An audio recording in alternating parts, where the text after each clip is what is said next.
Hey guys, it's me Landon again. So, as you guys might be able to tell,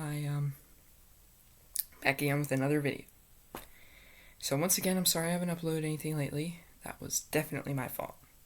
And, oh, did you guys see my new watch? Pretty cool, huh? Pretty cool. So, yeah, in today's video, I am going to do something a little bit different than my usual content. Today, I'm going to be reading a book. And not just any book, a novel. This is The Lord of the Rings, The Fellowship of the Ring. It's this really, really neat book. It's written by J.R. Tolkien, and it's part one of the Lord of the Rings story. So, yay!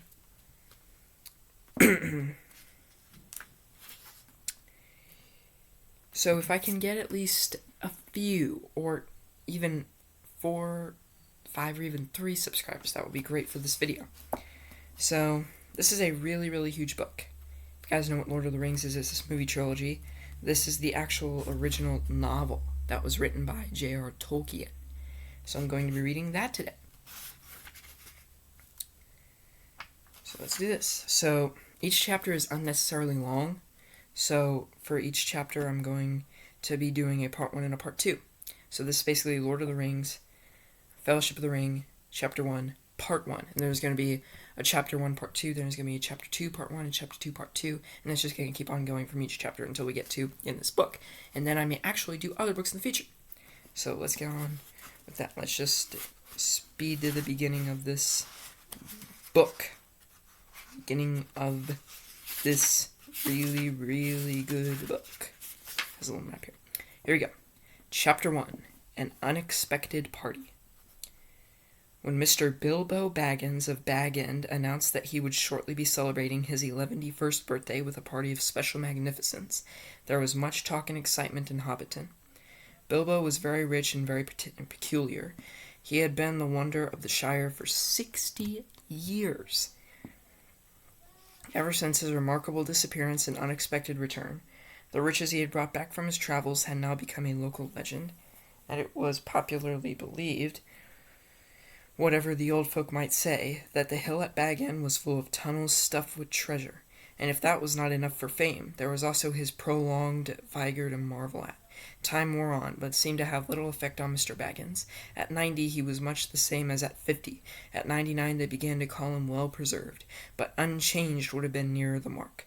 There were some that shook their heads and thought this was too much of a good thing. It seemed unfair that anyone should possess apparently perpetual youth as well as reputedly inexhaustible wealth. It will have to be paid for, they said. It isn't natural, and trouble will come of it. But so far trouble had not come, and as Mr. Baggins was generous with his money, most people were willing to forgive him his oddities and his good fortune. He remained on visiting terms with his relatives, except of course the Sackville Baggins, and he had many devoted admirers among the hobbits of poor and unimportant families, but he had no close friends until some of his younger cousins began to grow up.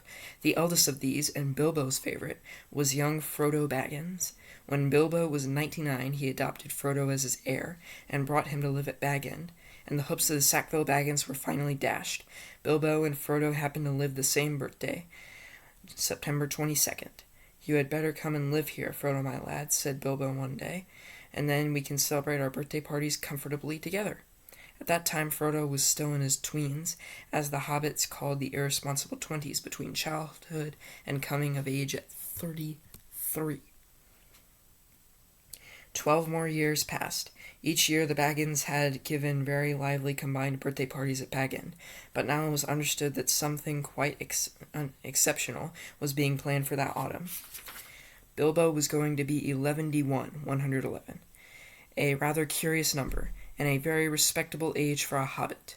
The old Took himself had only reached 130, and Frodo was going to be 33, an important number, the date of his coming of age. Tongues began to wag in Hobbiton and Bywater, and rumor of the coming event traveled all over Shire. The history and character of Mr. Bilbo Baggins became once again the chief topic of conversation, and the older folks suddenly found their reminiscences in welcome demand. No one had a more attentive audience than old Ham Gamgee, commonly known as the Gaffer. He held forth at the Ivy Bush, a small inn on the Bywater Road, and he spoke with some authority, for he had tended the garden at Bag End for 40 years, and had helped old Holman in the same job before that. Now that he was himself growing old and stiff in the joints, the job was mainly carried on by his youngest son, Sam Gamgee. Both father and son were on very friendly terms with Bilbo and Frodo. They lived on the hill itself, in number 3 Bagshot Row, just below Bag End. A very nice, well-spoken, gentle hobbit is Mr. Bilbo, as I've always said, the Gaffer declared, with perfect truth, for Bilbo was very polite to him, calling him Master Hamfast, and consulting him constantly upon the growing of vegetables, in the matter of roots, especially potatoes. The Gaffer was recognized as the leading authority by all in the neighborhood, including himself. "But what about this Frodo that lives with him?" asked old Noakes of Bywater. "Baggins is his name, but he's more than half a brandy-buck, they say. It beats me why any Baggins of Hobbiton should go looking for a wife away there in Buckland, where folks are so odd." "And no wonder they're odd," put in Daddy Twelfoot, the Gaffer's next-door neighbor, "if they live on the wrong side of the Brandywine River, and right agin the Old Forest. That's a dark place, if half the tales be true."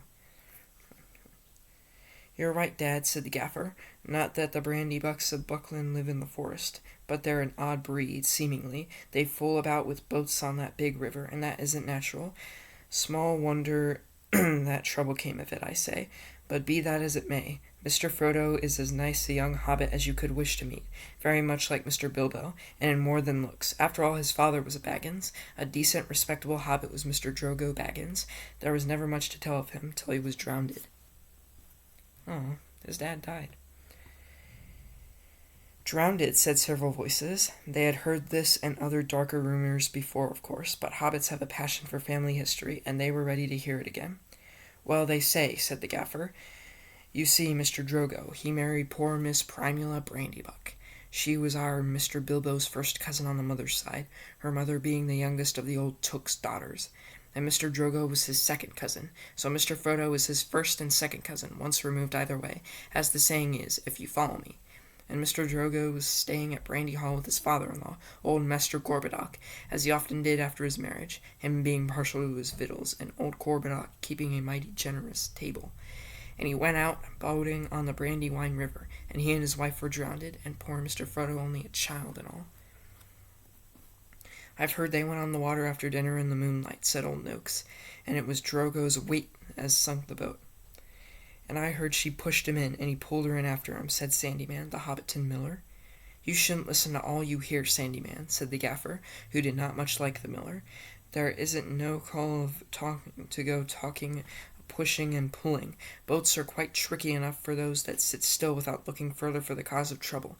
Anyway, there was this Mr. Frodo left an orphan and stranded, as you might say, among those odd Bucklanders, being brought up anyhow in Brandy Hall, a regular warren by all accounts. Old Master Gorbodoc never had fewer than a couple of hundred relations in the place. Mr. Bilbo never did a kinder deed than when he brought the lad back to live among decent folk. But I reckon it was nasty shock for those Sackville Baggins.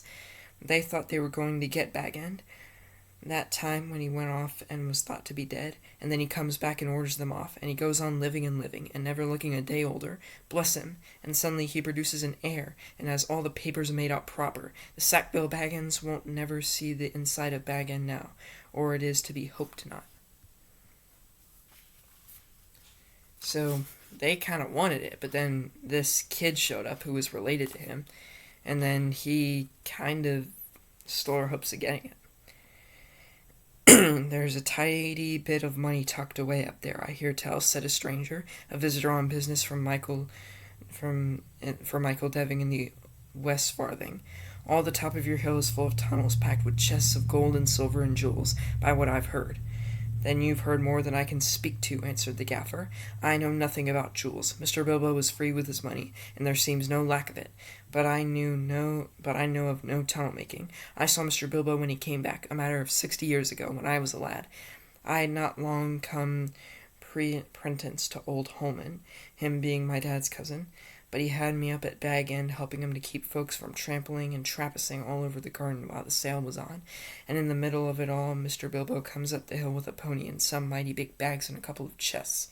I don't doubt they were mostly full of treasure he had picked up in foreign parts, where there be mountains of gold, they say, but there wasn't enough to fill tunnels, but my lad Sam will know more about that.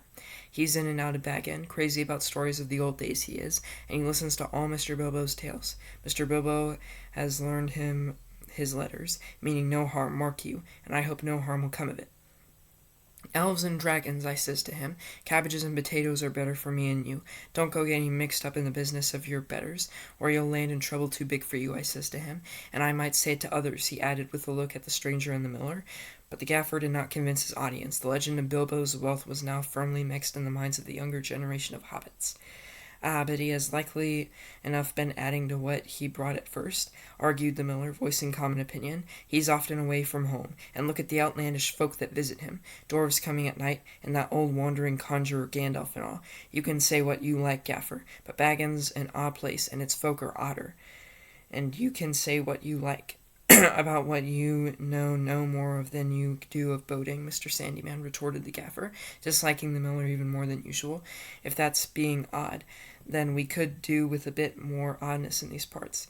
There's some not far away that wouldn't offer a pint of beer to a friend, if they lived in a hole with golden walls, but they do things proper at Bag End. Our Sam says that everyone's going to be invited to the party, and there's going to be presents, mark you, presents for all, this very month as is.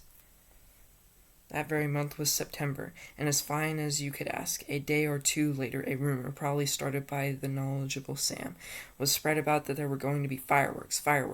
What is more, such as had not been seen in the Shire for nigh on a century, not indeed since the old Tuke died. I'm going to stop right there.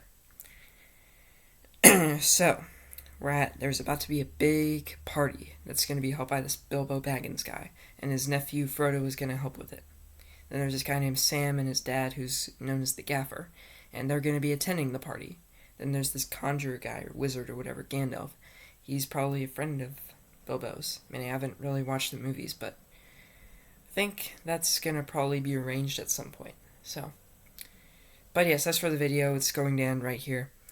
I hope you guys enjoyed today's video, and if you guys liked it, I hope you guys can subscribe. But if you don't, that's perfectly fine.